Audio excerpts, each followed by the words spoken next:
就是整个供水系统从宽口井的一个取水到整个支干管到出水池支干管的配置。到分干管的一个设置哈，那预计就是假如150公尺，它的平均每10公顷会设一个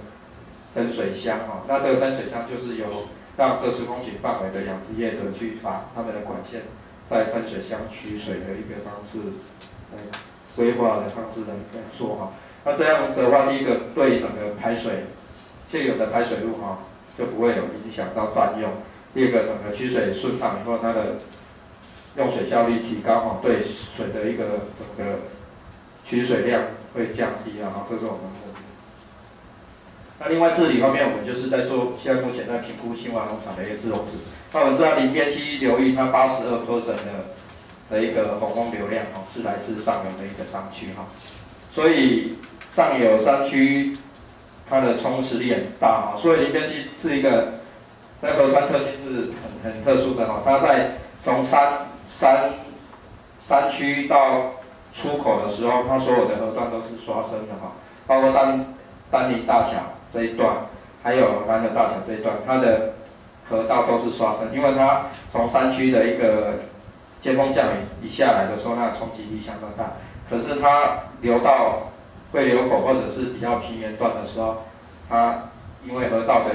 一个宽阔哈，它的土石就淤积在那边哈，又变成淤积的哈。所以在整个治理对策上是很大的一个挑战了哈。那所以我们在解决这个尖峰流量哈，避免下游太大的一个洪水哈，对于下游本来就很脆弱的一个排水哈，避免造成更严重的一个负担的话，我们就是有评估到在中游地区有几个地方哈，做治洪的一个规划哈，比如说万能农场、新华农场、戴小营农场，还有昌隆农场哈。那因为整个治洪规划有涉及到土地的选处、治洪的效益跟地主的意愿啊，需要进行可行性评估。那目前在整个评估起来，就是因为新华农场它是整片都是台厂的土地啊，在用地的一个取得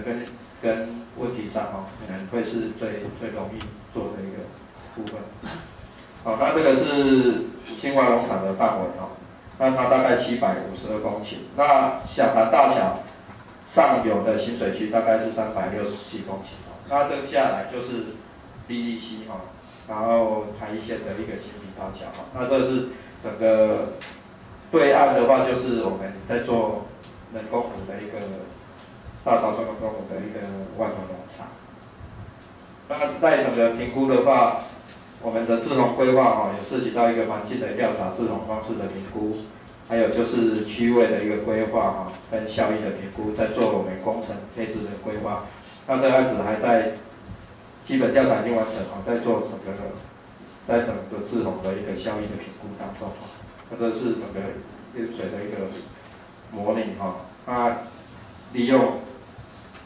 这个。调查的资料哈，因为整个林边溪还有相关的一个支流哈，比如说下游的温子1号排水哈，江源排水、武丁排水、大武丁排水、新皮排水哈，还有中上游的利利溪，基五排水，那这些排水的一个集水区的一个评估都会把它纳入这个方案里面哈。那目前大概就是几种方式，第一方案就是不设这个。南河堰的一个效益是怎样哈？那全段面式的南河堰，那梳子坝左岸浅堤跟右岸浅堤这几个方案来作为评估效益的一个模式。那另外刚才有提到哈，就是因为什么要上游在做这些治洪的原因，因为林边溪下来到下游的时候哈，因为这整个都是地层下陷区，它本身的内水就很难排掉了哈。更不可能说去承受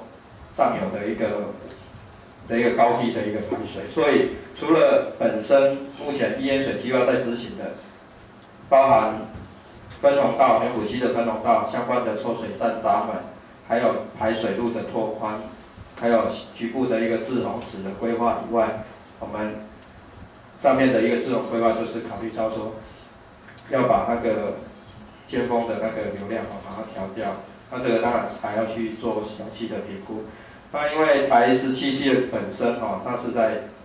这个沿海的地方那因为都会有就是一般洪水的状况都有淹的风险那刚才水利署、水规所有提到，就是说整个台17线现在也有考虑到，就是